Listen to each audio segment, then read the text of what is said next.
Hello ladies and gentlemen, welcome back to the channel. Today I'm making my predictions for this Sunday night's NXT TakeOver 31. A show to me that kind of feels rushed considering NXT TakeOver 30 happened last month and usually takeovers are at least 6-8, like there's a decent gap normally between takeovers. I don't know how this one's gonna go. I think the matches will be great, don't get me wrong, but it just feels like it doesn't need to happen, if that makes any sense. But I feel like when it's all said and done on Sunday night, we'll feel like we've had an enjoyable 2.5, 3 hours, however long the show is. It didn't feel like we wasted any time. So without wasting any more time here, I'll get right into my predictions for NXT TakeOver 31. And match number 1 is for the NXT North American Championship, where we'll see Damian Priest defending his title against Johnny Gargano. My pick here is for Damian Priest to retain his NXT North American Championship here. After the tag team match on Wednesday, where Priest got pinned by Gargano after Priest was kicked below the belt by Candice LeRae, I feel like Gargano is going to try some undermining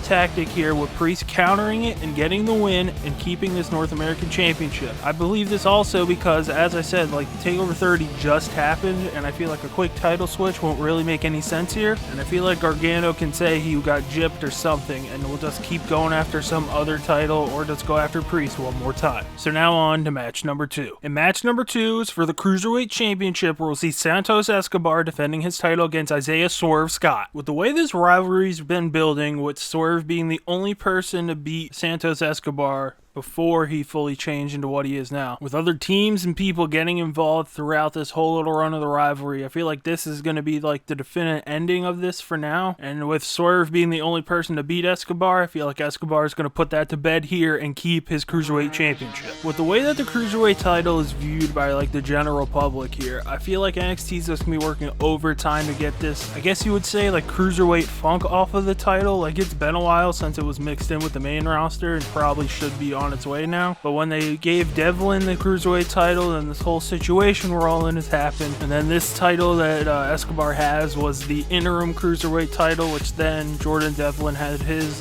issues, I guess is the right word. If I'm not saying it right, it's not surprising, but I guess that's the right word. Had his issues brought up, and then it was just this whole mess in the Cruiserweight division. And now Escobar's fully this Cruiserweight champion, and to get the Cruiserweight title to where people view it maybe right along with the North American title in NXT, just with a weight limit. I think they just have to let Escobar have great matches and keep building up this Cruiserweight legacy and hopefully make it into something that a lot of us remember from the past. So now on to match number 3. And match number 3 will be Kushida taking on the Velveteen Dream. The way I see this match is I view this as like one person's stock is going up and one person's stock is going down, even though they've been built up and are a higher star in current NXT the way that they've had their run. And the person whose stock is going up and is going to get the win here, I think, is Kushida is going to beat the Velveteen Dream. With the way NXT is currently built up, it looks like they want to get some new blood up into the North American and NXT title mix, and a way to do that is have Kushida come in here and beat the Velveteen Dream, who's had North American titles, North American title matches, NXT title matches, feud with the Undisputed Era and everything. Kushida getting the win here will build him up into hopefully getting a great run for a singles title in the near future. So now on to our co-main event of the evening, and that'll be for the NXT Women's Championship, where we'll see Io Shirai defending her title against Candice LeRae. My pick for this match is for Io Shirai to retain the NXT Women's Championship here. My whole thinking into this is if we see kind of like how NXT's shaking out to be, this is just what I'm thinking. I feel like once Rhea Ripley is done with her Dakota Kai feud, now that the Rob Stone brand has kind of been put in the back seat now with Mercedes Martinez being called up to the main roster, I feel like we're gonna have an Io Shirai versus Rhea Ripley match, two of the best NXT Women's Champions we've had, going at it in one great match, probably main eventing a TakeOver soon. I also don't see Io Shirai losing here, because where would she shake out then? You normally think, most of the time we all think when an NXT champion loses their title, they're going to the main roster. And I don't see a spot right now for Io Shirai to go fit in where I don't think it will blow up in all of our faces and just won't go well. And I think just her keeping this NXT Women's Championship here and building up to that match, the epic match that could be between her Rhea and Ripley will be the way NXT is going to go in the future. It'll be the main event of the evening. So now on to the main event of this evening of NXT TakeOver 31. And that'll be for the NXT Championship, where we'll see Finn Balor defending the title against Kyle O'Reilly. Now in the match that everyone is believing, and it's been pushed on the internet, and that's what the rumors are, the end of the Undisputed Era is near here, and I think Kyle O'Reilly coming up short is going to start that, and Finn Balor will retain the NXT Championship here. Balor does get winning the title on one of these special Tuesday episodes of NXT after